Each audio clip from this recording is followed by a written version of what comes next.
que está interesado por este importante tema.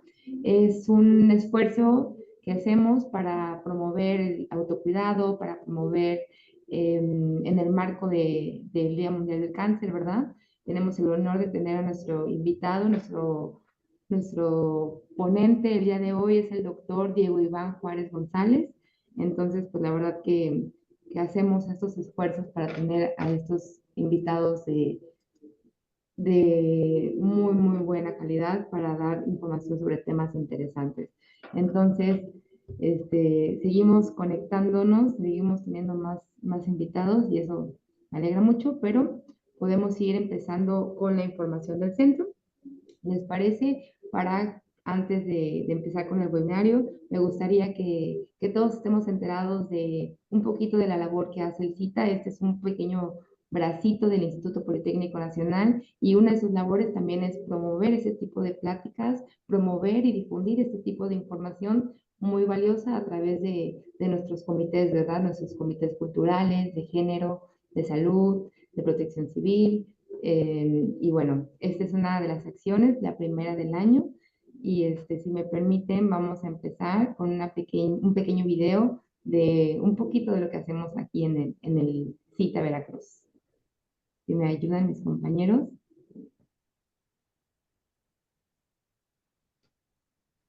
Ahí está. Empezamos con el video. Gracias. Bienvenidas y bienvenidos al Centro de Innovación e Integración de Tecnologías Avanzadas, CITA IPN Veracruz. Somos una unidad académica que complementa y fortalece la vinculación y la transferencia de tecnología del Instituto Politécnico Nacional con el sector productivo, público y privado, mediante un modelo que identifica necesidades e integra las capacidades de investigación y desarrollo tecnológico institucional. Nuestros objetivos son promover y generar capacidades productivas, impulsar el desarrollo tecnológico y atender las necesidades de los sectores productivos de la región a través de servicios educativos, polivirtual, programas de certificación, cursos del idioma inglés, servicios de mapeo de procesos y asesorías empresariales, apoyo a cooperativas al realizar diagnósticos participativos, diseño de proyectos productivos bajo el esquema de economía social solidaria y la transferencia de tecnologías a través del Hub de Innovación, desarrollo de software y prototipos, investigación aplicada y servicios de laboratorio para el sector agroalimentario. El Hub alberga las plantas productivas, a través de las cuales se brindan servicios en las áreas de biotecnología, tecnificación, empaque, transformación y prototipaje. La planta de agricultura protegida desarrolla un sistema automatizado para el control y monitoreo de las condiciones ambientales para favorecer el cultivo. El Laboratorio de Biotecnología Verde tiene por objetivo la recuperación de especies nativas, producción de plántulas libres de plagas y la reproducción por esqueje y semilla. A su vez, la planta de procesamiento y transformación contribuye con el desarrollo de subproductos de alto valor agregado, impulsando la transferencia de tecnología e innovación para la agroindustria de la región norte del estado de Veracruz. La planta de empaque y embalaje potencializa la comercialización de productos desarrollados en la planta de agricultura protegida y de productores locales, facilitando la venta de su mercancía en los mercados nacionales e internacionales.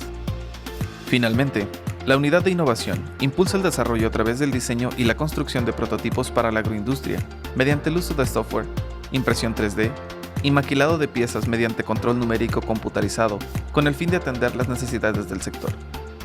Todas estas acciones contribuyen a que el CITA IPN Veracruz mantenga su compromiso de poner siempre la técnica al servicio de la patria.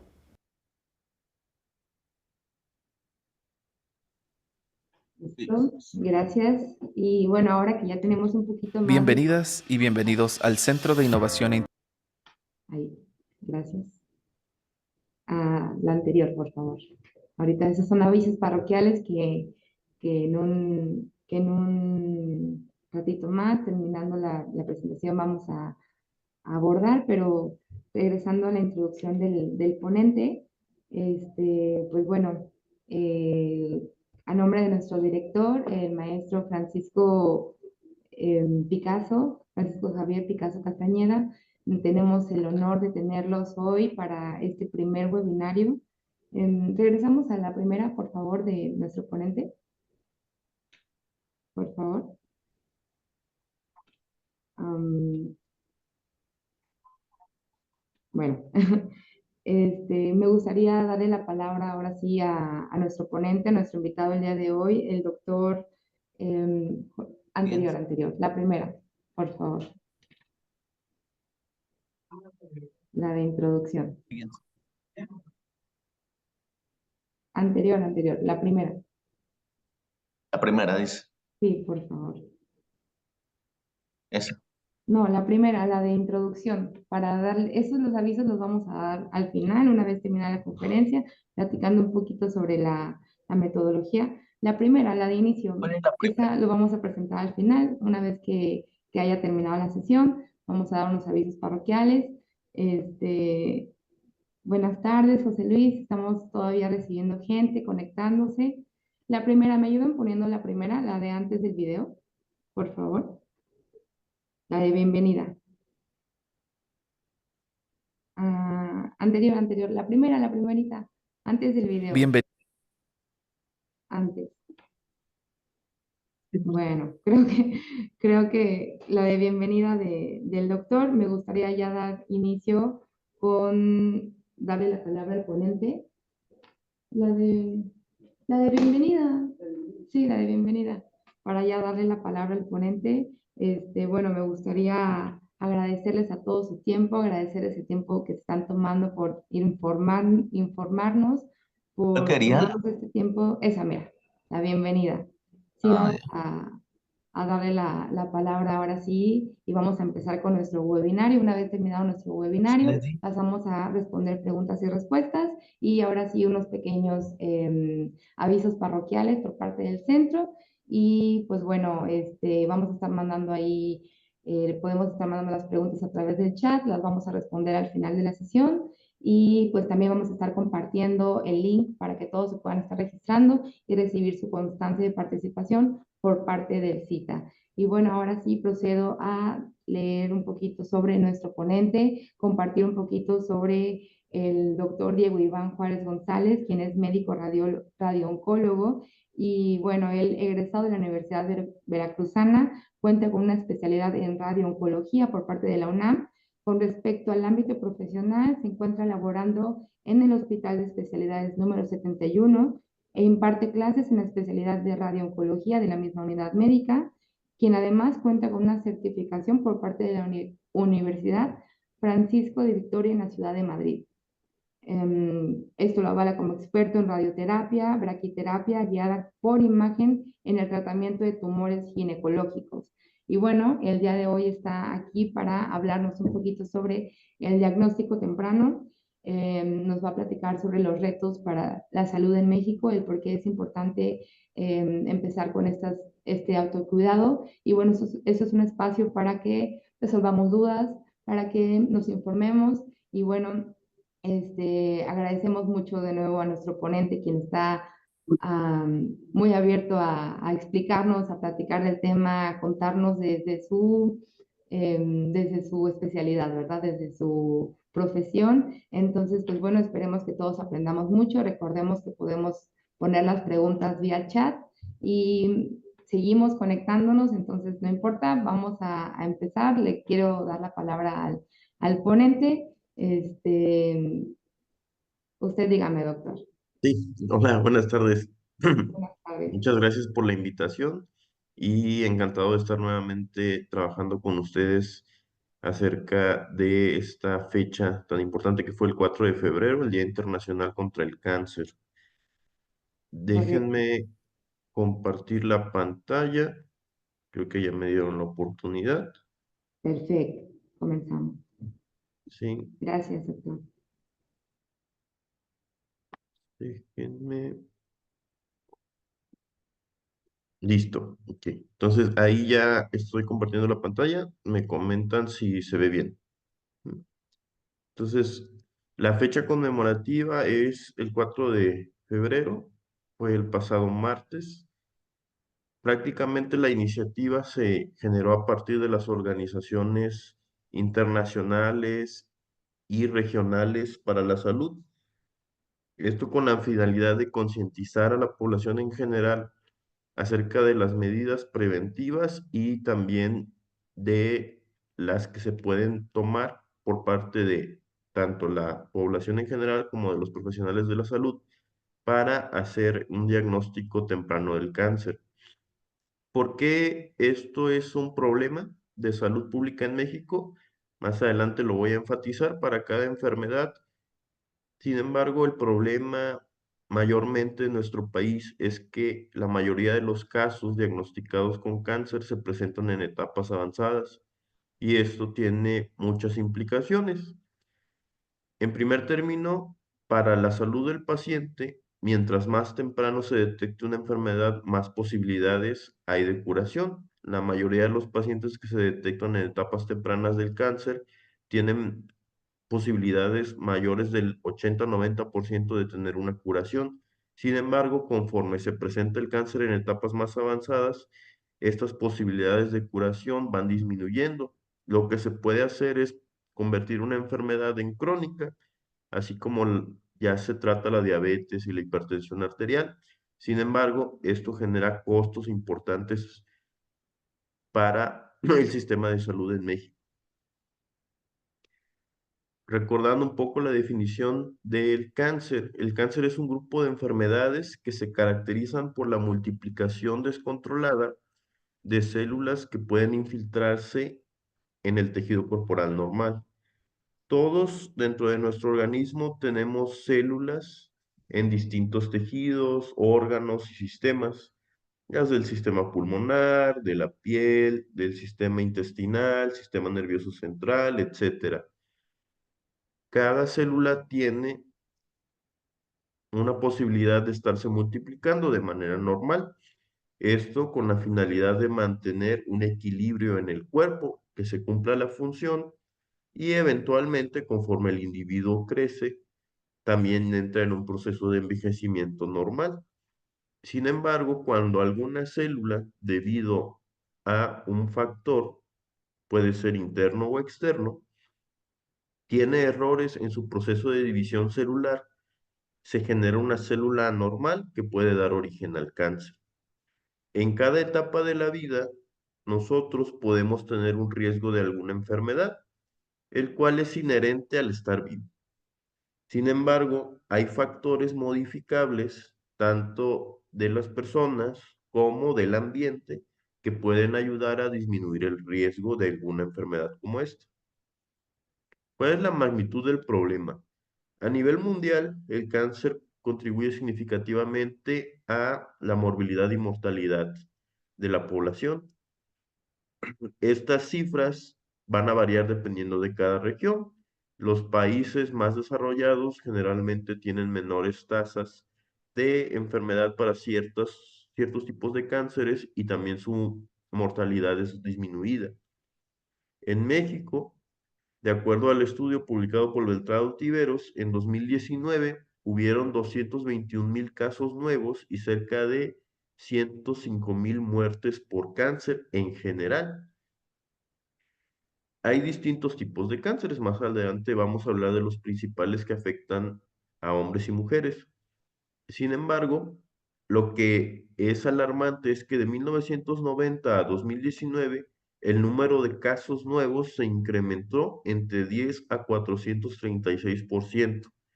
Esto no necesariamente quiere decir que se estén diagnosticando pacientes en etapas más avanzadas, sino que hay algunas intervenciones por parte del sistema de salud en México que están ayudando a detectar casos tempranos. Además, de 1990 para la fecha, se han establecido programas de un registro nacional del cáncer, lo que en décadas anteriores no se tenía. Es decir, en el siglo pasado, muchos pacientes fallecían sin tener siquiera un diagnóstico exacto. Solamente se ponía que había sido un cáncer o una consecuencia de la enfermedad. Sin embargo, con una mayor planificación para el diagnóstico y la referencia de estas enfermedades, eso también contribuye a que nosotros tengamos mejores estadísticas en cuanto a los distintos tipos de cánceres. Lo otro, cuando hablamos de cáncer, estamos hablando de un grupo de enfermedades, no estamos hablando de una enfermedad en específico. porque los comportamientos de cada uno de los tumores van a variar dependiendo del órgano en donde dio origen esta enfermedad y también, aunque haya cánceres de un mismo órgano, tienen comportamientos biológicos y de la enfermedad diferentes. Entonces, todo esto es una ciencia y nosotros tratamos de dar medidas generales para ayudar a disminuir esta enfermedad. ¿Cuál es la situación en México? En cuanto a distribución por sexos, la mayoría de las muertes por cáncer en mujeres se van a deber a cánceres de mama, cáncer cervicuterino y cáncer colorectal.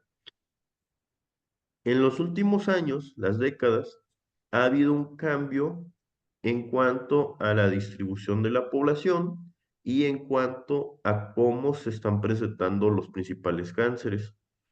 Antes de los 90, de los 2000,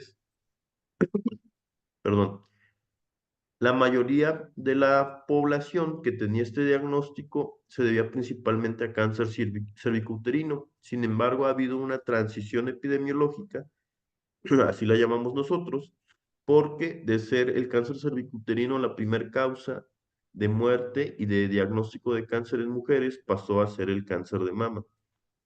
Igualmente, con el envejecimiento de la población, actualmente el promedio de la edad en México está alrededor de los 30 años, pero ya hay gente o una mayor proporción de personas que tienen más de 50 años. Este envejecimiento natural también contribuye a que haya más riesgo de cáncer. Es por eso que se ha hecho esta transición de un tumor a otro. Y en los hombres, la mayor parte de los cánceres que se diagnostican son de próstata, pulmón y colorectal.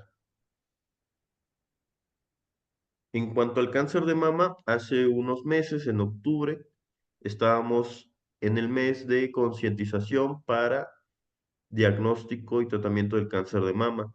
Actualmente el cáncer de seno es la principal causa por cáncer de morbilidad y mortalidad en mujeres. Aproximadamente 55.1 de los casos se presentan en etapas que nosotros llamamos localmente avanzadas. ¿Qué quiere decir esto? Que hay tumores de cierto tamaño que han invadido una porción importante de la mama o que se ha salido la enfermedad de la mama. No necesariamente quiere decir que ya haya metástasis en órganos como pulmón, hueso, hígado, sino que primero hay un porcentaje de enfermedad grande en la mama y en una región que se llaman ganglios linfáticos cercanos. Independientemente de qué tan avanzado esté cada caso, esto también hace que las posibilidades de curación disminuyan, aunque con los tratamientos actuales, que también se individualizan para cada paciente, podemos lograr que haya un mayor caso o una mayor tasa de probabilidades de curación. Sin embargo, preferiríamos tratar a pacientes en etapas más tempranas. El 52.7% de los casos se van a presentar en mujeres por arriba de los 50 años. Lo comentaba anteriormente, con el envejecimiento hay un proceso natural en el que las personas, al momento de que hay cambios en su organismo, este tiene ciertos problemas para reparar las células sanas. Si nosotros agregamos factores de riesgo a una paciente, que los que ya sabemos que para cáncer de mama son el uso de tratamientos hormonales por tiempos prolongados, la falta de lactancia materna, niveles de obesidad importantes. Entonces, el mismo organismo tiene otros condicionantes que pueden generar más este riesgo de presentar la enfermedad. En el webinario en el que también participé, hablaba acerca de la importancia de la mastografía, porque hay otros métodos en los que también se pueden diagnosticar este tipo de tumores, como la autoexploración, que también es valiosa. Sin embargo, lo que comentaba anteriormente es que cuando una paciente, una mujer, se detecta un tumor en el seno de ella misma, este tumor ya tiene cierto tamaño. Es decir, generalmente ya es mayor de 2,5 centímetros y lo ideal es que detectemos tumores de menor tamaño. Entonces, lo que se ha estudiado con los resultados de estudios que se han hecho en otros países de Europa, de Estados Unidos, es que hacerse una mastografía a tiempo incrementa la posibilidad de que una mujer se cure y esté viva. La importancia Es del decir, diagnóstico temprano. que no muera por el cáncer. Cáncer. Entonces, recalcando un poco la importancia de la mastografía, Algo binario que del generalmente está accesible en a las distintos 12. lugares de el país, incluso en poblaciones más pequeñas que las grandes ciudades. Detectar uno de estos casos en una etapa oportuna hace que se haga una referencia a un centro especializado donde se pueda tratar esta enfermedad. Las indicaciones de mastografía para la población en general es a partir de los 40 años y para ciertas poblaciones o ciertas personas que tienen más riesgos, como mutaciones de genes, El enlace está en mi correo. se llama BRCA, son las siglas en inglés de ¿Sabes tu Breast correo? Cancer, o que tengan familiares con esta mutación detectada, se tiene que hacer la mastografía a una edad más temprana, desde los 25 a los 30 años. Y en el caso de que hubiera una mujer que tenga un familiar que haya presentado ya el diagnóstico de cáncer de mama, se le sugiere que se hagan el tamizaje, mastografía, unos 10 años antes de la edad del diagnóstico del paciente. Por ejemplo, alguien que haya tenido un familiar que lo hayan diagnosticado a los 40 años, puede desde los 30, un familiar de primer grado, hacerse desde los 30 el tamizaje para la mastografía. Cada caso es individualizado y tiene que ser valorado por un médico especialista en el área. En algunas situaciones, para mujeres muy jóvenes, la mastografía puede no ser el estudio ideal y se requiere hacer un ultrasonido de las mamas. Otra antecedente muy importante que también es un factor de riesgo son las pacientes que hayan recibido tratamiento con radioterapia. Hay pacientes que se les diagnostican generalmente linfomas, que son tumores que mayormente se presentan a nivel del tórax. Por ende, están las mamas cerca de la enfermedad, necesitan tratamiento a esa área y el antecedente de la radiación también condiciona un riesgo para el cáncer. Si bien no es el factor de mayor riesgo, es otro antecedente de importancia. Entonces, pacientes que tengan ciertos factores de riesgo, es importante que desde una edad temprana empiecen a acercarse con un profesional de la salud para ver qué medidas preventivas o de diagnóstico le corresponden para detectar este tipo de problemas. Otra de las enfermedades que comentaba anteriormente era el cáncer cervicuterino. En este caso, el 64.5 de los pacientes, de las pacientes, se presentan en etapas también avanzadas, de etapas 1B a 3B. 1B quiere decir que son tumores prácticamente mayores de 4 centímetros y los 3B que ya tienen cierto grado de afectación en la pelvis. Esta enfermedad, aparte de factores de riesgo ya bien definidos, como es la infección por el virus del papiloma humano, también es de las pocas que se ven influenciadas por factores socioeconómicos. Y estos factores impactan en el diagnóstico y en el resultado del tratamiento. ¿Por qué? Porque generalmente las pacientes que tienen esta enfermedad cuentan o no cuentan más bien con acceso a servicios de salud o a medidas preventivas. Si se estudia o se ve una distribución de los casos del cáncer cervicuterino a nivel nacional, generalmente se presentan más en estados donde hay menos infraestructura médica y menos también desarrollo socioeconómico, como lo pueden ser los estados de Chiapas, Guerrero, ciertas regiones de Oaxaca, de Veracruz. Es decir, la pobreza, la marginación y la falta de accesos a salud retrasan el diagnóstico y también hacen un retraso en el tratamiento. ¿Cuál es la ventaja de este problema, que es una enfermedad de los pocos cánceres que es prevenible, es detectable y es tratable al tiempo. ¿Por qué comento que es prevenible? Porque está relacionado con el VPH, el virus del papiloma humano. Nosotros en el país contamos con vacunas que pueden prevenir la infección por VPH. Más adelante voy a hablar un poco sobre esto. Y aparte, la ventaja de este tipo de enfermedades es que se pueden detectar por el Papá Nicolau, incluso lesiones o procesos precancerígenos se detectan por el Papá Nicolau y también es tratable. Si se llega a detectar a tiempo, se van a requerir menos tratamientos porque en algunos casos tempranos con una cirugía es suficiente. Entonces, en esta enfermedad nosotros podemos incidir en los tres niveles de tratamiento: preventivo, diagnóstico y curativo.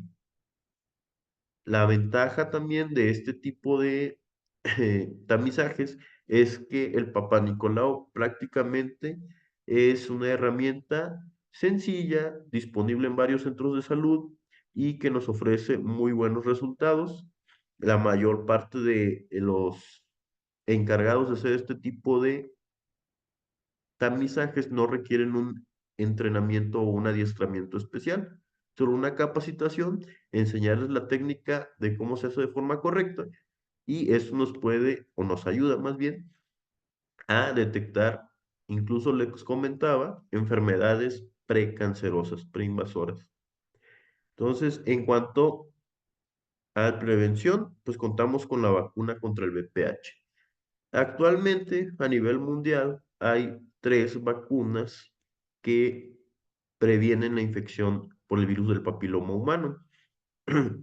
En México, para propósitos de prevención, se utilizan principalmente la vacuna bivalente, el Cervarix, y el tetravalente, el Gardasil. El cáncer cervicuterino se va a relacionar sobre todo, mayormente, con infección por 2 virus específicos del VPH, que son el 16 y el 18. Prácticamente 3/4 partes de los cánceres cervicuterinos se relacionan con infección por estos serotipos del virus. Hay otros cánceres que también se relacionan al VPH, sin embargo su incidencia es muy baja, como pueden ser el cáncer de vulva, de vagina, de ano, incluso el cáncer de orofaringe. Hay otros serotipos del papiloma humano que pueden causar otras enfermedades, como verrugas genitales, pero que no se relacionan tanto con el desarrollo de cáncer. Entonces, tenemos estos 3 tipos de vacunas diferentes y la que tienen a su izquierda, el Cervarix, funciona contra 2 serotipos específicos del VPH, Gardasil contra 4, el 16-18 más el 6 y el 11. Y la nonavalente, el Gardasil 9, actúa contra los principales serotipos del VIH y también contra el 31, 33, 45, 52 y 58. Es decir, tiene un espectro más amplio. Cada una de estas vacunas tiene sistemas de aplicación o esquemas de aplicación diferentes. Y en el sistema de salud público de México sí contamos con estas medidas preventivas. En ocasiones, por el desabasto, puede que no se encuentren en todas las unidades médicas, pero es una estrategia que se está implementando actualmente para reducir la incidencia de esta enfermedad.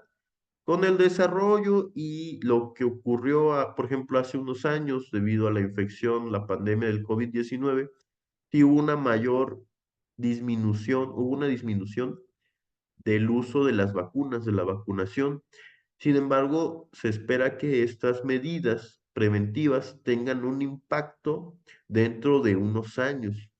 Si nosotros nos comparáramos con países nórdicos, por ejemplo, en ciertos países como Dinamarca, Finlandia, la incidencia de cáncer cervicuterino es demasiado baja.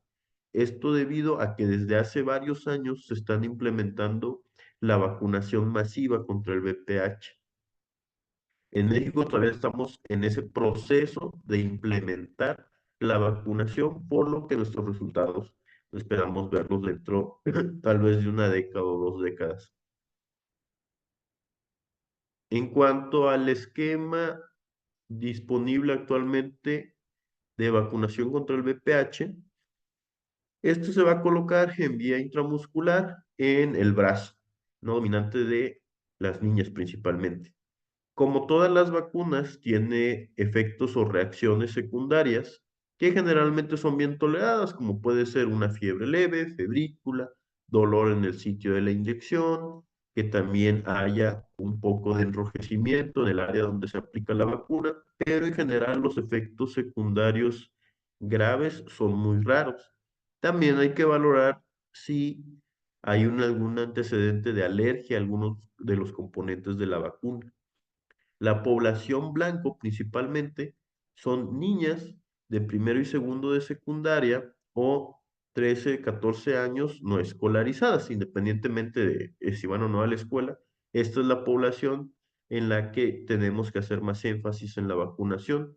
Sin embargo, también se recomienda a mujeres cis o trans de 11 a 49 años que viven con VIH. Hay algunas otras situaciones en las que también se puede considerar la vacunación. Sin embargo, cada caso en específico tiene que valorarse de acuerdo a las características de cada paciente y siempre evaluada por un médico especialista en el área.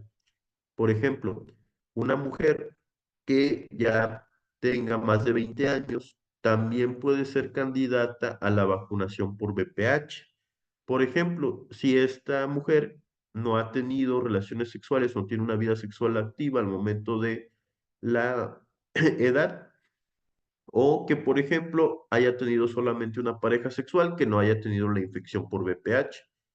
Generalmente aquí, para tener un poco más de certeza si la paciente se ha expuesto o no al virus del papiloma humano, se pueden hacer pruebas específicas moleculares para saber si se estuvo en contacto, sobre todo con los serotipos más agresivos.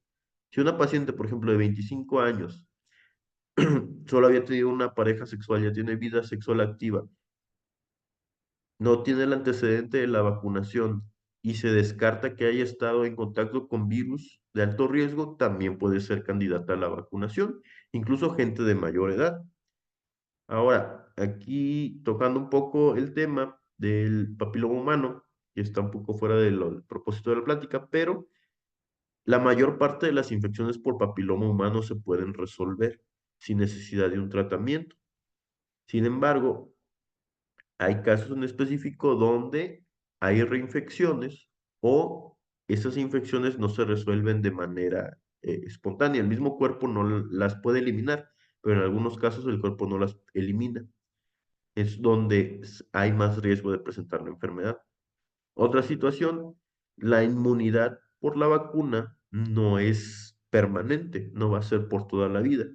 Generalmente se ha visto que hay un periodo de protección de al menos 5 años, que puede ser extensivo para más tiempo, pero también se puede reconsiderar la posibilidad de volver a vacunar a una paciente previamente vacunada. Pero le digo, este tipo de situaciones se tiene que evaluar para cada caso en específico y siempre asesorado por un especialista en el área de la salud. Esa fue la medida preventiva. Ahora, para hacer un diagnóstico temprano, les comentaba que el Papa Nicolau, la citología cervical, es una herramienta que tenemos desde hace décadas. Se creó por un médico de origen griego, por eso tiene ese nombre, Papa Nicolau, que debido a la accesibilidad que se tiene para hacer una exploración ginecológica del cérvix uterino, empezó a hacer los frotis y prácticamente desde 1960, los 70, es como se estandarizó más esta técnica, principalmente en Estados Unidos. Y como les comentaba, es ampliamente disponible, no requiere de un entrenamiento especializado, una persona bien adiestrada, puede ser desde un médico, una enfermera, algún auxiliar de salud, bien entrenado puede hacer este tipo de procedimientos. Entonces se sugiere que se haga para mujeres de 25 a 34 años y en caso de tener un resultado normal por 2 años consecutivos, se debe realizar cada 3 años. Claro está, a menos de que hubiera un factor de riesgo importante en este tiempo, se pudiera hacer incluso antes de ser necesario. Y para pacientes, el esquema de detección con prueba de BPH se puede hacer en mujeres de 35 a 64 años. ¿A qué se refiere este último renglón? Que pacientes que hayan pasado del grupo de edad en el que se sugiere hacer el Papa Nicolau, uno, se sigue haciendo el Papa Nicolau, se puede seguir haciendo, pero también se pueden hacer pruebas específicas para ver si tiene el antecedente de la exposición a los serotipos más agresivos del papiloma humano. Si se hace esto y se encuentra que la paciente estuvo expuesta al serotipo 16 o 18, por ejemplo, entonces estaría mayormente indicado continuar haciendo las citologías, el Papa Nicolau.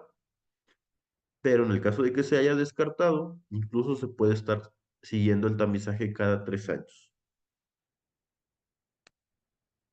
Eso fue en cuanto a los principales cánceres diagnosticados en mujeres. Si se dan cuenta, el cáncer cervicuterino afecta a población incluso económicamente activa, población joven, que pueden tener esto también implicaciones en cuanto a afectar a población que es, como lo dije, económicamente activa y que apenas está empezando prácticamente un proyecto o un plan de vida. Mientras que el cáncer de mama afecta a mujeres más grandes, pero que también tienen una expectativa de vida aún mayor. Entonces, es importante recalcar que estas enfermedades se pueden diagnosticar de manera temprana. Ahora, en el caso de los hombres, el principal cáncer que se diagnostica es el cáncer de próstata. Y aquí se ve incluso una disparidad. 80% de los casos son detectados en etapas avanzadas, a diferencia de las mujeres que se detectaban con menos porcentaje, 55, 60%. La mayoría de los hombres, al momento de que se les diagnostica el cáncer, o ya tienen metástasis o no son candidatos a alguna cirugía.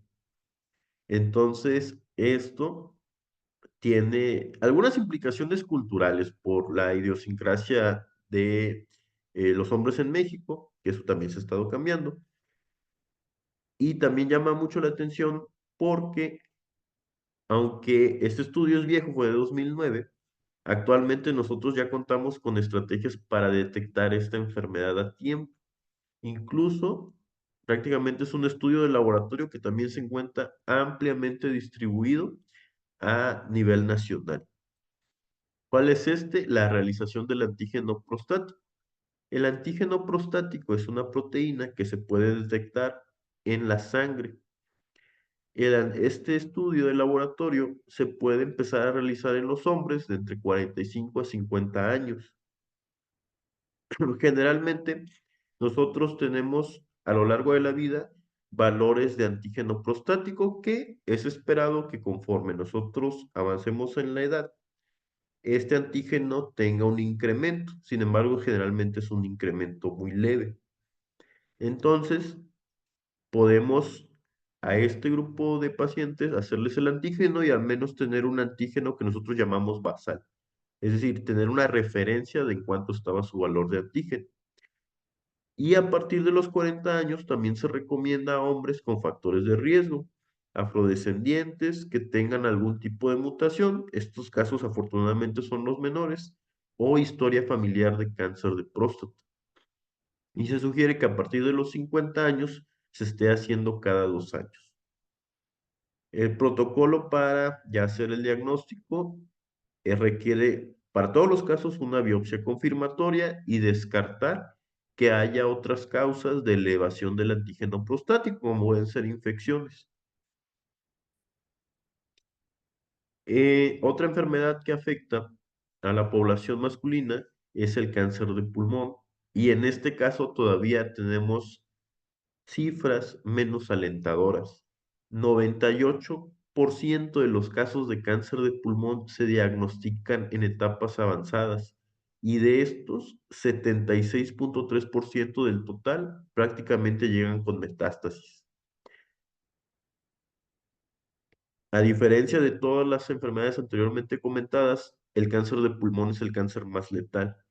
Y el tratamiento, si bien ha evolucionado en los últimos años, es un tratamiento que requiere, idealmente, que se hagan estudios o perfiles genéticos para saber cuál es el mejor tratamiento para la enfermedad. Eso también no se encuentra en muchos centros, prácticamente, por ejemplo, hablando de la región de Veracruz Norte, nuestro centro de referencia más cercano es la Ciudad de México.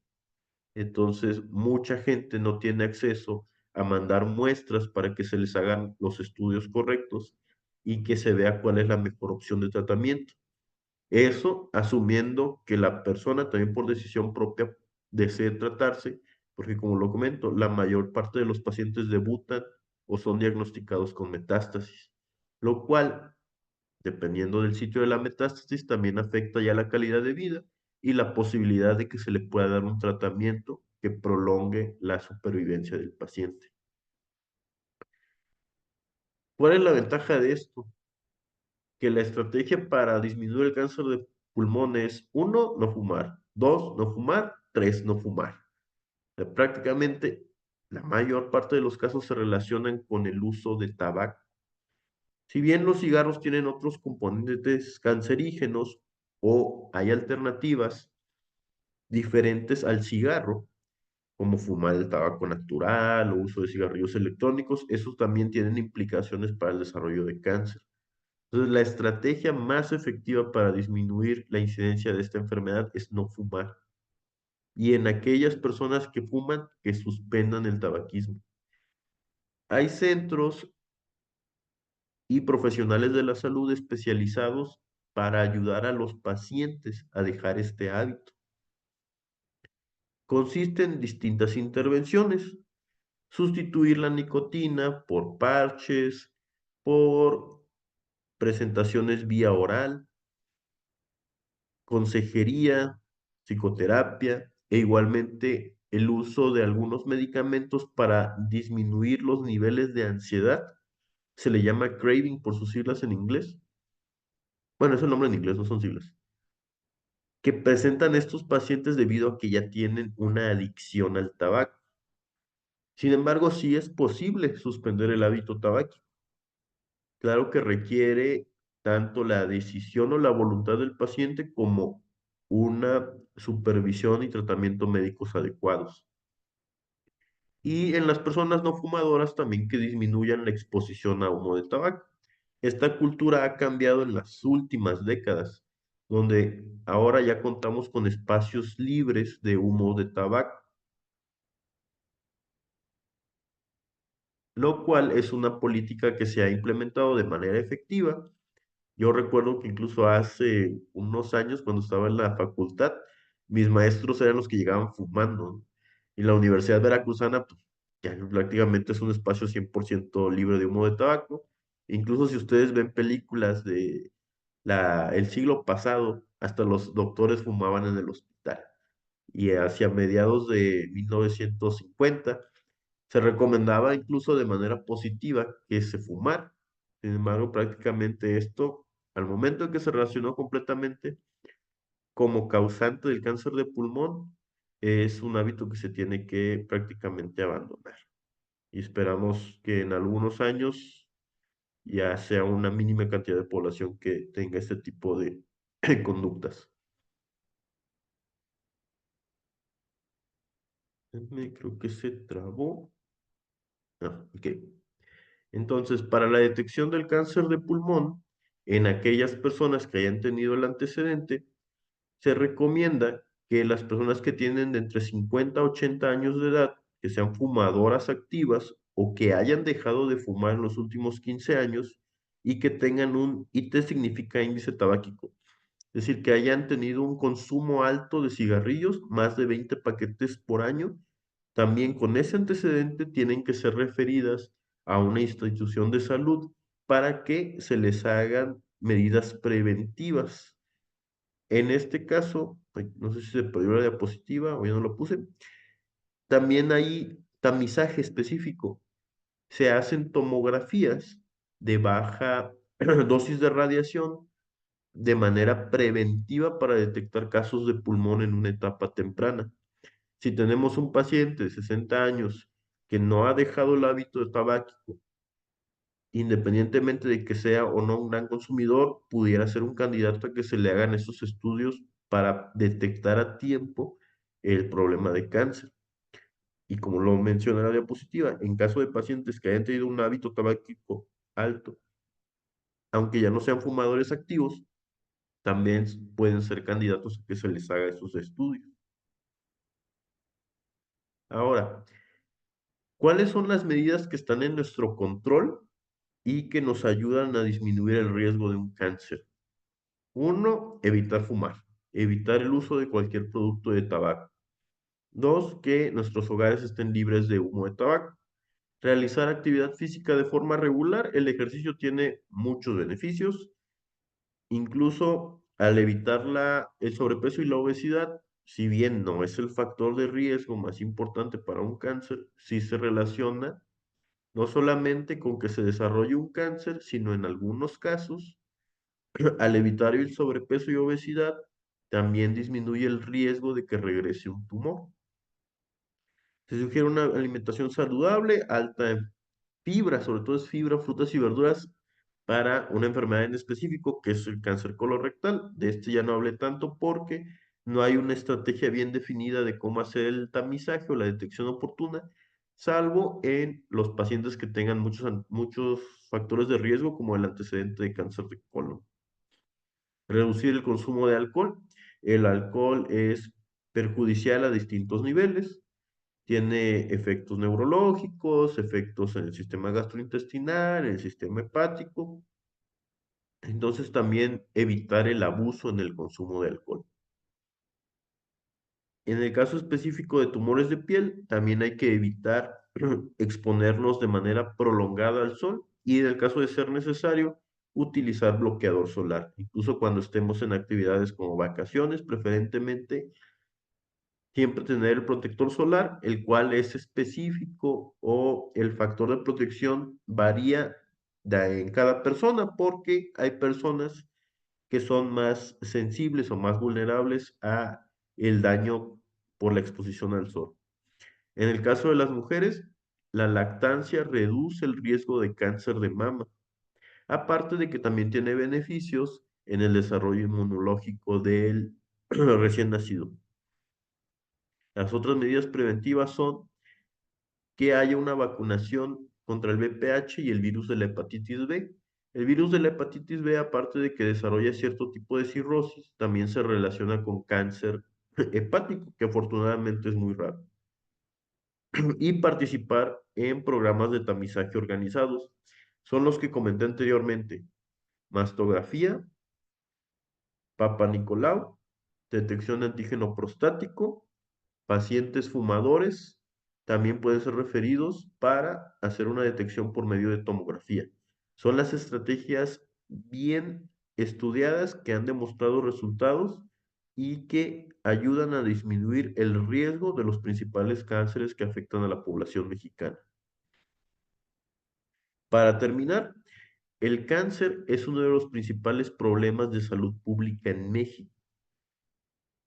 Actualmente la principal causa de mortalidad son las enfermedades cardiovasculares, sin embargo el cáncer también contribuye significativamente a la muerte en la población mexicana. Hay factores de riesgo modificables que pueden ayudar a disminuir su aparición, ya los comenté.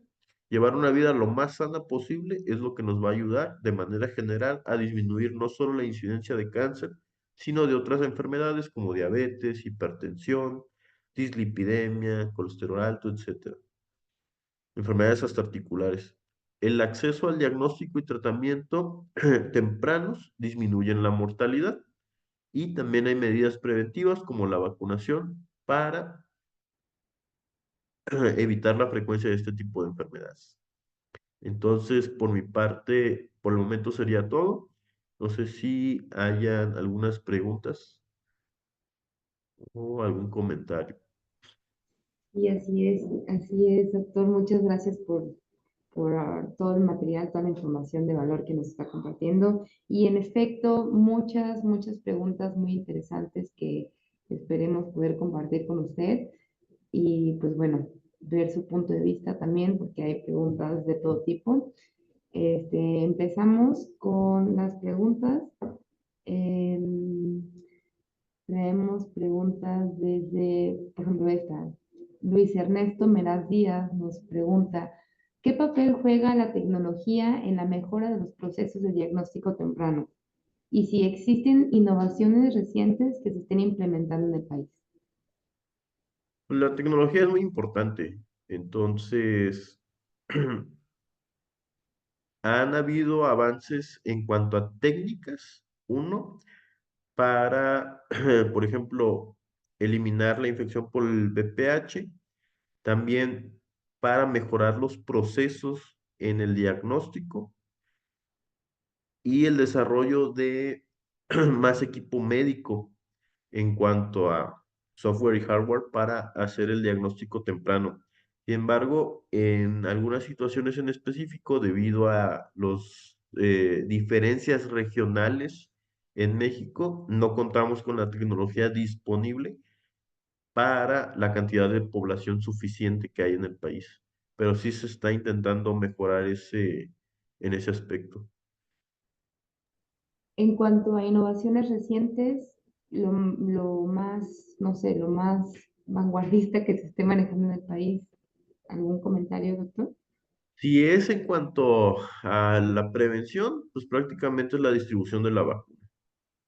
Y en los casos en los que se considere que ya hay un riesgo para cáncer cervicuterino, se pueden también dar tratamientos para erradicar la infección por el VPH.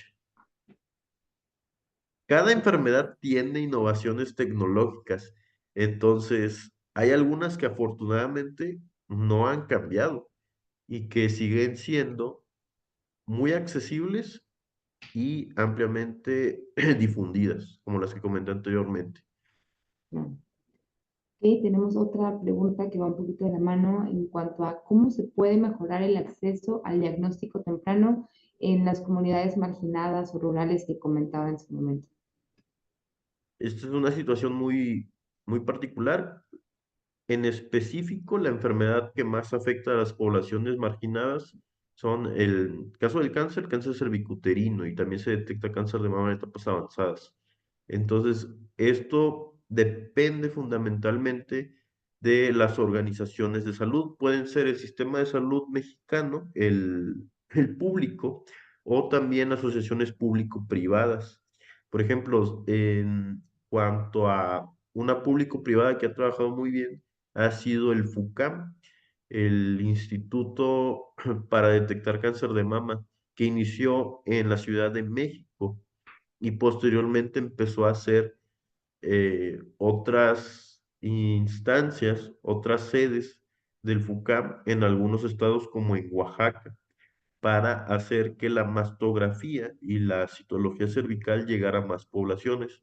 Pero prácticamente en ciudades o más bien comunidades de menos gente, se tiene que mejorar en los centros de salud rurales, que también pueden implementar mastografías porque no son equipos tan costosos, pero aquí debe de haber ya más una intervención, parte gubernamental. Porque aunque nosotros, por ejemplo, hagamos campañas de manera individual para hacer lo que podemos realizar, como el Papa Nicolau, necesitamos en ocasiones sí que esté la mastografía, el mastógrafo disponible en el centro, cerca del centro, o en algunos casos saber cuál es el lugar al que ciertas poblaciones tienen que ir de manera periódica a hacerse la mastografía, que esté accesible o no tan lejos. Aquí también hay una figura en las zonas rurales que se llama el promotor de salud. El promotor de salud tiene la función de concientizar a la población acerca de las medidas preventivas que se pueden hacer para que se detecten este tipo de enfermedades a tiempo. Entonces, es una cadena o es un conjunto de varios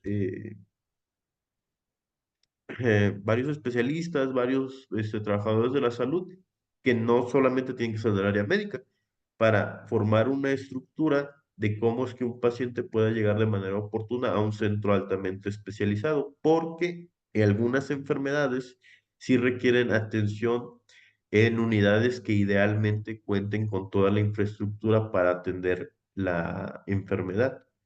En cuanto a mi área en específico, por ejemplo, los equipos de radioterapia todavía no cumplen el indicador que se recomienda a nivel mundial. Actualmente se sugiere que por una población de 250,000 habitantes se cuente con un acelerador lineal. Esto quiere decir que al menos la región de Veracruz Norte debería tener un acelerador lineal. Sin embargo, esto no ocurre. Los pacientes tienen que ser referidos a otras ciudades como Puebla Capital o Jalapa y en algunos casos a Veracruz Puerto. Y todavía estamos limitados, ¿verdad? Ahí un poquito, pero es parte de, en cuanto a lo técnico, pero siempre es bueno estarnos informando para partir del autocuidado, ¿no? El uno estar pendiente es como la principal alerta. Ujú. Y bueno, tenemos más preguntas de Brenda Domínguez, por ejemplo, que nos comenta un ejemplo de una jovencita que ya se vacunó de VPH en el IMSS, debe replicarlo a los cuántos años. La sugerencia es que a los 5 años pudiera tener un refuerzo. Sin embargo, también hay que ver los factores de riesgo que pudiera haber desarrollado en ese tiempo. Y depende del otro, el tipo de vacuna que se le haya puesto. Claro. Porque en algunos casos se puede utilizar un tipo de vacuna a la primer dosis y posteriormente no hay ningún problema en que se utilice las vacunas ampliadas, por decirlo así, pero al menos un periodo de 5 años después de la primera vacunación, el esquema completo. Perfecto. Y bueno, esta va muy de la mano con la que nos manda Luis Aguilar, en donde nos pregunta a qué edad se puede vacunar con la non valente. Es el mismo grupo de edad, pacientes que están en la secundaria de 10 a 11 años, desde 9 años, solamente que van a tener un espectro más amplio de protección, porque cubre a 9 serotipos del virus. Claro. Seguimos con más preguntas, son preguntas muy interesantes las de todos. Estamos felices de responderlas, de compartirlas y de seguir aprendiendo. Y bueno, aquí Luis Ernesto Meraz nos comparte, nos pide que si usted, doctor, en su experiencia, podría compartir ejemplos de programas o iniciativas exitosas en México que hayan mejorado, impactado en toda esta campaña que traemos de diagnóstico temprano. Sí, prácticamente ya hay guías de práctica clínica Bien. para cada tipo de medidas preventivas. Uno es la guía de práctica clínica para la vacunación del VPH. Se empezó a implementar, me parece que desde 2012, que fue que ya se distribuyó para todas las instituciones de salud. Al momento de que se genera una guía de práctica clínica, independientemente de la institución, ISSSTE, IMSS, SEDENA, privados, Pemex, el personal de salud que se encarga de hacer la prevención y detección oportuna tiene que fomentar el uso, en este caso, de la vacuna. Igualmente, para el uso de la mastografía, el personal de salud tiene que estar capacitado o hacer concientización en las pacientes para esto. Si se refiere, por ejemplo, a un proyecto como los planes nacionales de salud, siempre se contemplan. El problema es que no hay una distribución adecuada de cómo se están generando los centros de detección temprana. Otra situación, por ejemplo, a nivel del Instituto Mexicano del Seguro Social, es que hay clínicas especializadas en diagnóstico de cáncer de mama. Sin embargo, no están disponibles de manera equitativa en todo el país.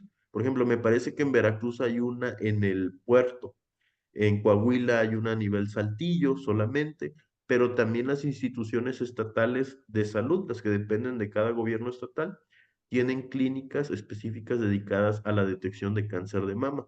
Ahora se hace más énfasis en eso porque es la principal enfermedad que está afectando a las mujeres. E incluso hay organismos, incluso a nivel de universidades, donde se hacen cada cierto tiempo campañas para la detección de cáncer de próstata en hombres, por ejemplo.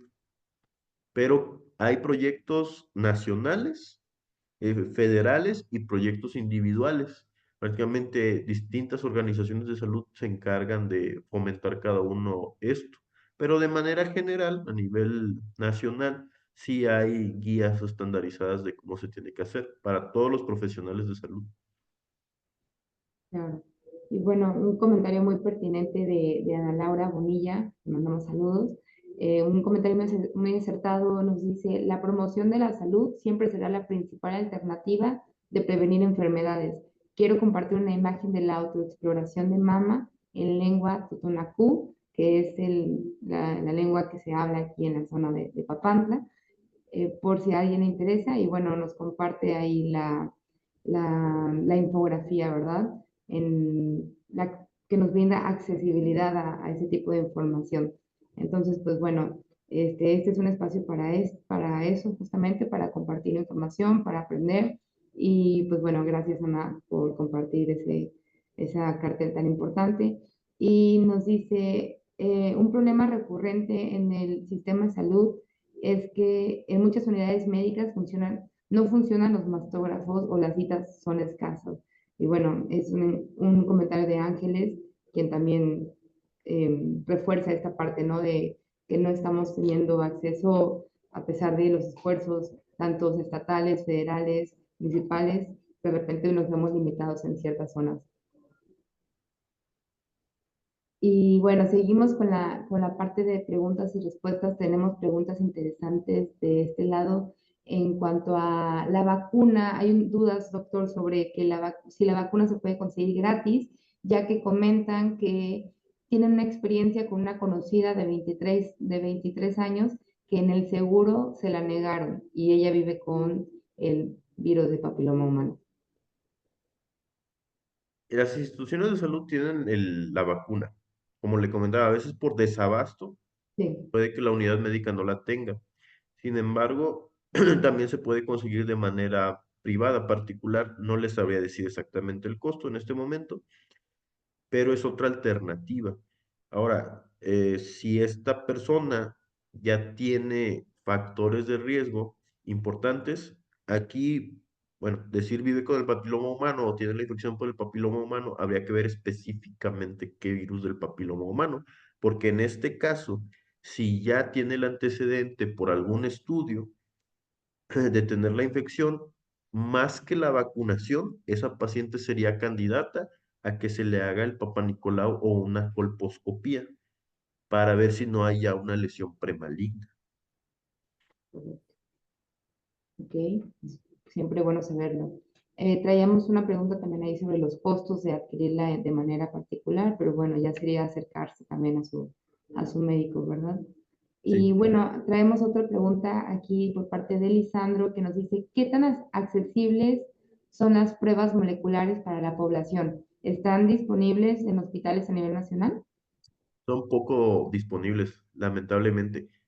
Como les comentaba, hay centros de referencia donde se tienen que mandar estas muestras. Incluso ciertos tipos de pruebas no se encuentran disponibles en México. Se tienen que enviar al extranjero, principalmente a Estados Unidos, para que allá se complemente la información. Varía de prueba molecular a prueba molecular, porque hay algunas como las del cáncer de pulmón, donde en ciertas instituciones de salud, como el Instituto Nacional de Neumología, de Enfermedades Respiratorias, el INER, perdón, sí tienen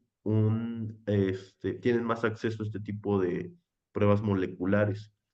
En otras enfermedades, como para determinar exposición a VPH de cáncer cervicuterino, también está más disponible en ciertos hospitales de la Ciudad de México, igualmente instituciones públicas y privadas.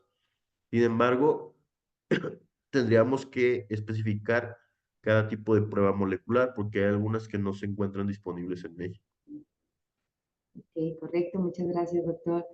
Lore Baeza nos comenta, nos recomienda también buscar información de la doctora Eva Ramón Gallegos por parte del Instituto Politécnico Nacional, a quien se le acaba de reconocer su trabajo en contra del virus de papiloma humano. No sé si ya ha tenido oportunidad de buscar información respecto a su trabajo, del trabajo de la doctora Eva Ramón Gallegos. Sí, hace unos días o semanas fue muy difundida esa noticia. No he leído la metodología de cómo hizo la técnica y en el caso en específico de qué pacientes son las que hubo resultados.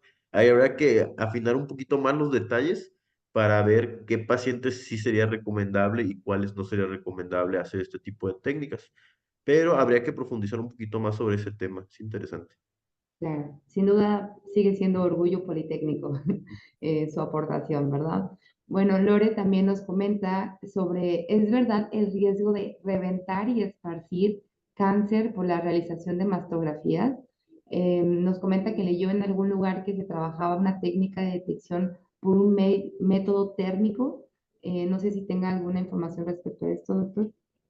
En cuanto a reventar o diseminar el cáncer, en la mastografía no ocurre eso. Si bien es cierto que para hacer el estudio se ejerce cierta presión sobre la mama, esto no pone en riesgo de que un tumor se vaya a diseminar. Incluso la mastografía puede detectar lesiones precancerosas, que es el carcinoma in situ, y no incrementa el riesgo de que esta enfermedad se disemine. Y la segunda pregunta fue sobre, perdón. El método térmico de Ah, detección. pueden ser estudios auxiliares, pero los más fiables, con mayor exactitud, siguen siendo mastografía, ultrasonido y en algunos casos resonancia magnética. Los demás solamente son auxiliares. ¿Sí? Bueno, acá tenemos más preguntas respecto al cáncer de pulmón, me parece que también lo estuvo comentando. Nos comparte Luis Ernesto Meraz. Tengo 40 años fumando. ¿Cómo me diagnostico sin acudir a algún hospital? No sé, algunos síntomas. ¿Cómo partimos ahí sin dejar de fumar?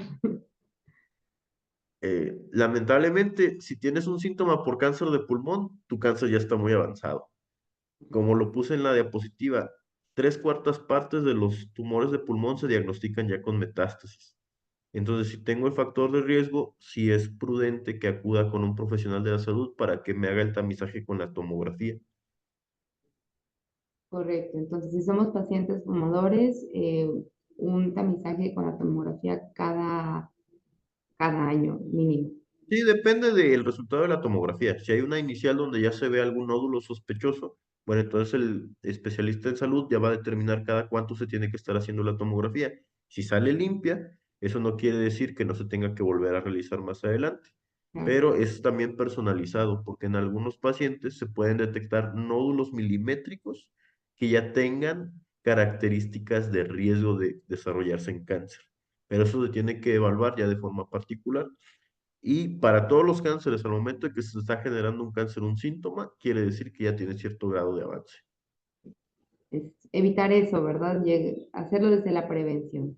Sí. Y bueno, Lore también nos comenta sobre algunos componentes que debemos evitar en los bloqueadores solares, doctor. Componentes que se tengan que evitar. Hay algunos que, bueno, ya en esta área en específico no podría darles tanta información, pero hay unos que tienen también componentes de sustancias pesadas. Incluso hasta hay desodorantes que tienen componentes de sustancias pesadas, metales pesados. Entonces hay que ver la composición siempre del bloqueador solar. Generalmente están relacionados el aluminio, puede ser uno de ellos, pero habría que checar cada protector solar. En general, que no tengan metales pesados. Metales. Bueno, con eso contestamos también a los comentarios de Ángeles, que nos dice sobre los bloqueadores solares comerciales para niños, qué tan recomendables y confiables son.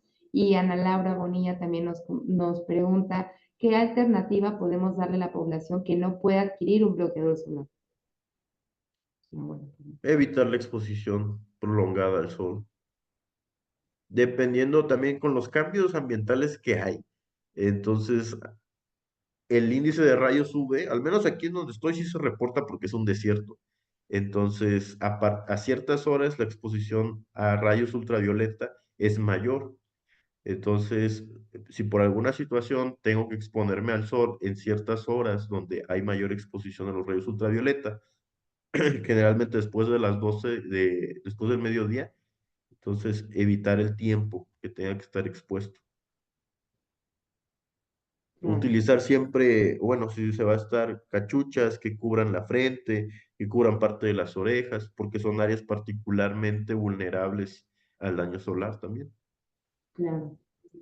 Ok, tenemos muchos más comentarios aquí. Por ejemplo, Reinaldo nos comenta, en sistema de salud es de 9 a 14 años gratis la vacuna. Después de esta edad ya no la ponen en el seguro y tiene que ser por medio privado. Eso en salud cuando hay campaña.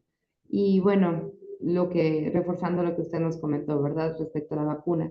Y el doctor Martín Carmona nos comenta, nos pregunta, ¿qué se tendrá que hacer para que estuviera al alcance de todos el PET scan? Bueno, tener un PET scan sería lo ideal, así como hay un indicador de equipos de radioterapia, también hay un indicador de PET scan. El problema de estos equipos es, uno, se necesita cierto grado de inversión en infraestructura. Luego, el acceso a los radiofármacos. Para explicar un poquito más de esto, el PET es una tomografía de emisión de positrones.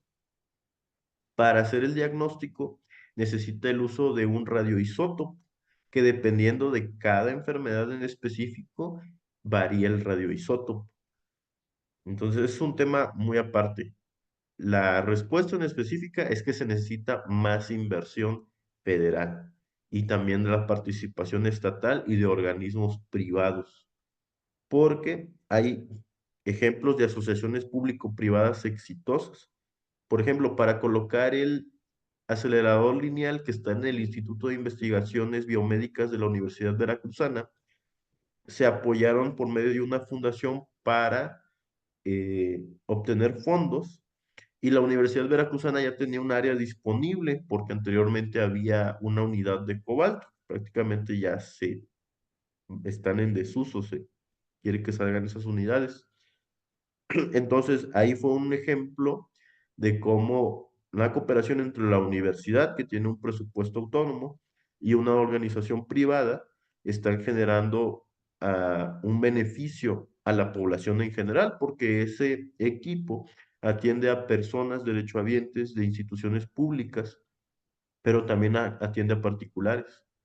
Entonces, prácticamente es más inversión federal y una mayor cooperación entre instituciones públicas y privadas, porque se necesitan más equipos PET en todo el país. Tiene muchas utilidades para evaluar la enfermedad al momento de hacer el diagnóstico y para evaluar la respuesta al tratamiento, pero prácticamente es más inversión.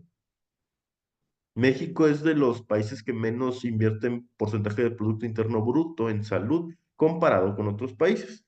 En Estados Unidos la salud es muy costosa, pero también tiene cifras poco eficientes del uso de esos recursos. Entonces, es un tema muy complejo. Prácticamente tiene implicaciones en cuanto a economía, gravámenes, de dónde vamos a sacar más dinero para invertir más en salud. Y bueno, claro, doctor, muchas gracias por su aportación. Creo que hubo muchas preguntas enfocadas a eso, en cómo la problemática social impacta mucho en este tema de buscar prevenir, ¿verdad? Y bueno, Angélica nos comparte otra pregunta sobre cuál es el método cuál sería el mejor método para detectar cáncer de mama, vía ultrasonido o a través de mastografía. Mastografías, pero el ultrasonido también está indicado en pacientes jóvenes, porque la mastografía no alcanza a valorar de mejor manera el tejido mamario. Ok, correcto. Y bueno, nos llegan más preguntas, principalmente aquí por parte del Cita Veracruz, quien está viendo la transmisión a través del auditorio. Entonces, por ahí un saludo a todos el personal politécnico en Cita Veracruz. Y bueno, nos comparten preguntas respecto a esta información que se divulga principalmente en redes sociales, doctor.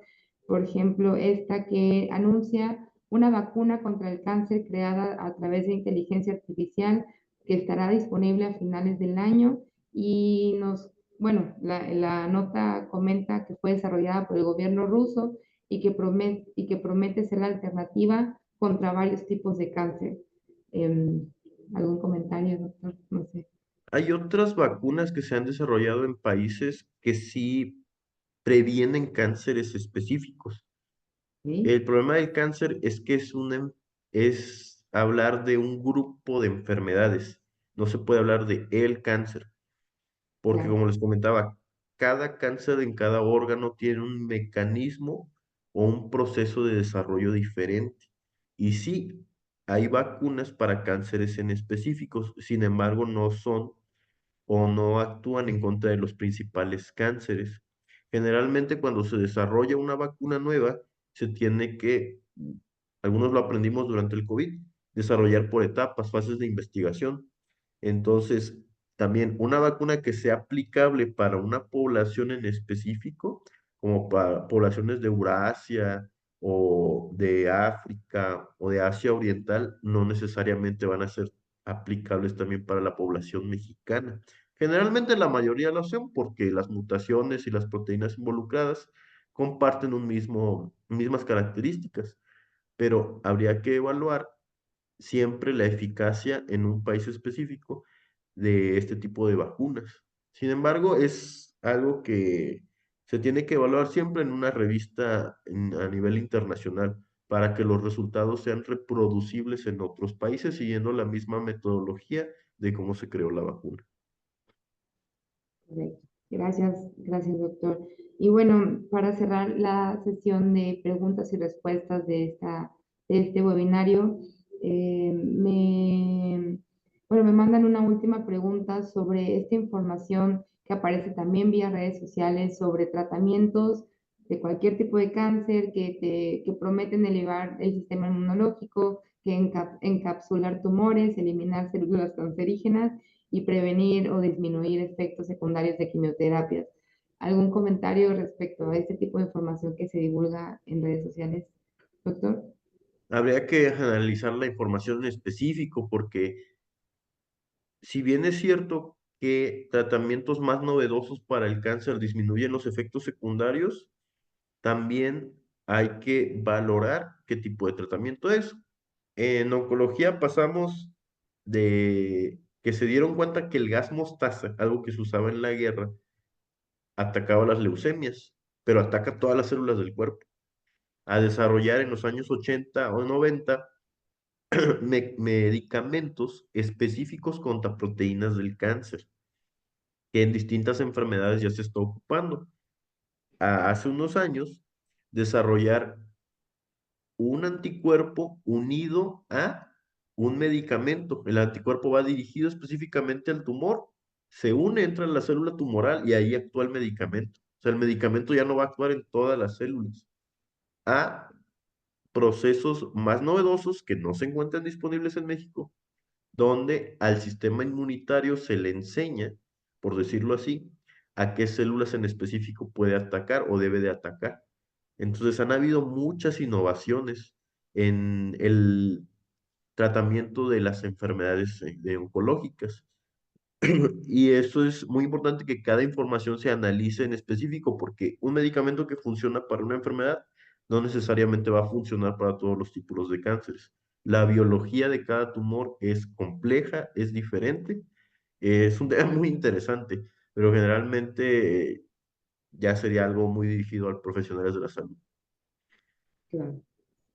Bueno, y me parece que con esa información, con ese último tip de autocuidado, de no generalizar todo el cáncer, le agradecemos por parte de todos los presentes y por parte de nuestro director, el maestro Francisco Javier Picasso Castañeda. Le agradecemos nuevamente el tenerlo aquí en esta ponencia tan importante sobre el diagnóstico temprano. Y bueno, terminamos la sesión, sino antes pasar con una pequeña sesión de avisos parroquiales, lo que llamamos avisos parroquiales por parte de nosotros, del Centro de Innovación e Integración de Tecnologías Avanzadas. Y bueno, nada más avisar que estamos prontos a iniciar el curso de preparación para ingreso a nivel superior. Este es un curso que consta de clases sabatinas en donde vamos a repasar, está enfocado principalmente a aquellos jóvenes que quieren prepararse para su examen de admisión, para entrar a la universidad. Y bueno, son clases presenciales y en línea que empezamos justo este sábado 22 de febrero del 2025. Estamos próximos a comenzar y pues bueno, el costo del curso incluye la guía, un test vocacional, el simulador del examen y se abarcan pues todas las materias que vienen en cualquier examen de admisión, principalmente la guía politécnica, pero pues te da las herramientas para prepararte para cualquier universidad, ya sea en la que te estés preparando para ingresar. Entonces, pues bueno, ahí está el aviso, ahí están los números de contacto por si alguien requiere más información, el teléfono y el correo de mi compañera, quien está encargada de servicios educativos. Es una muy buena manera de prepararse, de tener todas las herramientas, de dar un repaso muy rápido para todos los jóvenes que están preparándose para entrar a la universidad. Pues ahí el aviso, este sábado 22 de febrero, próximos a comenzar, todavía nos podemos inscribir. Vemos materias desde álgebra, cálculo, geometría, física, biología, un repaso muy general de todo que nos ayuda mucho a estar más frescos y sentirnos más seguros para el examen. Y, y bueno, también nada más recordar que nosotros como un bracito del Instituto Politécnico Nacional tenemos una herramienta y sin estar en la Ciudad de México, ¿verdad? Tenemos una herramienta que es completamente virtual, es completamente en línea y es principalmente para aquellos que no tenemos el acceso o la facilidad de movernos, pues bueno, existe para eso Poli Virtual, que es este sistema educativo en línea, en donde pues tiene la misma validez de un certificado del Instituto Politécnico Nacional, en donde hay muchas carreras y también podemos comenzar a prepararnos en nivel medio superior con carreras técnicas. Entonces, pues bueno, si alguien requiere más información, las inscripciones ya están abiertas, nosotros les podemos asesorar y apoyar con cualquier inscripción. Realmente es una manera de seguir estudiando, de prepararnos sin gastar tanto y mucho más accesible y bueno, con la misma validez del reconocimiento del instituto, ¿verdad? Entonces, pues bueno, ahí está también la información. A todos quienes están comentando que están interesados, sin problema, viene nuestro contacto, les podemos dar más información a través de nuestro WhatsApp principalmente. Viene el QR con el link de registro, entonces no duden en contactarnos. Nosotros estamos más que felices de seguir atendiendo más gente. Y bueno, no me quiero demorar tanto, procedo a entregarle el reconocimiento de manera virtual a nuestro ponente. Bueno, el último aviso parroquial es sobre el próximo webinario que tenemos. Estamos muy felices porque pues realmente el doctor Diego es quien nos acompaña hoy en nuestro primer webinario del año del 2025 y bueno, el próximo que tenemos agendado es liderado por el psicólogo Rodolfo Abel Butrón Gutiérrez, quien nos acompaña de Psicología Integral Roma. Y bueno, el viernes 21 de febrero a las 5 de la tarde nos va a estar platicando un poquito sobre el manejo de las emociones. Esperemos pues contar también con su presencia. Son temas muy interesantes los que se están tratando en este tipo de webinarios. Y bueno, más que feliz de tenerlos. Y ahora sí, procedemos a darle su constancia. Doctor, muchísimas gracias. Me voy a permitir leerla. Y la constancia dice, el Centro de Innovación e Integración de Tecnologías Avanzadas, Unidad Veracruz, otorga la presente constancia al doctor Diego Iván Juárez González por su participación como ponente en el webinar Día Internacional del Cáncer, el diagnóstico oportuno, un reto para la salud en México. La técnica al servicio de la patria, la fecha Papantla, Veracruz, al 7 de febrero del 2025, y bueno, firmado por nuestro director, el maestro Francisco Javier Picasso Castañeda, quien envía a todos un fuerte abrazo y su agradecimiento por estar todos aquí acompañándonos. Muchísimas gracias a todos. Sí, claro, veo que ya hay muchas dudas sobre los cursos, sobre el CEPINS y sobre el polivirtual. Voy a estar dejando aquí el número de contacto del centro y, bueno, la información de contacto de a quién podemos dirigirnos. Entonces, pues bueno, por favor, cualquier duda, háganosla llegar a través del WhatsApp, el WhatsApp del centro, y vamos a estar pendientes de sus comentarios. No sé si haya, antes de que nos vayamos todos, me gustaría que quienes estén en su posibilidad prender su cámara, nos acompañen para tomar una foto de todos, quienes estén en su posibilidad de prender sus cámaras para que nos podamos ver y tomemos una foto de todos. El número de teléfono, no importa. Ok, no importa si no tenemos nuestras cámaras, pero pongámonos guapos. Muy bien.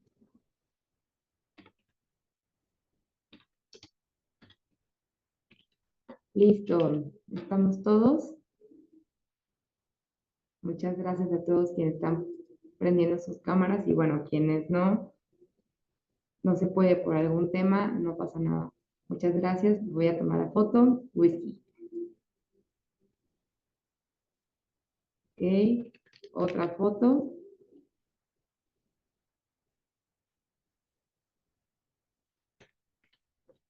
Ok. Muy bien, muchísimas gracias.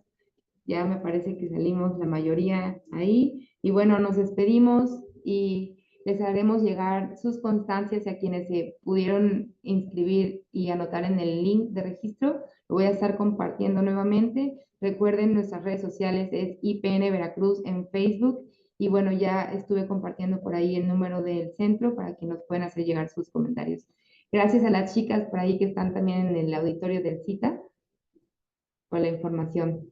Y bueno, me voy a estar despidiendo. Muchísimas gracias, doctor, principalmente por su tiempo, por la información, por por brindarnos esta información muy valiosa. Y bueno, esperemos tenerlo también de nuevo pronto por acá para más webinarios, más información. Y bueno, a todos por su tiempo, muchísimas gracias. Gracias, gracias. Hasta luego. Gracias. Gracias, nos vemos, hasta luego. Muchas gracias. Hasta luego. Gracias.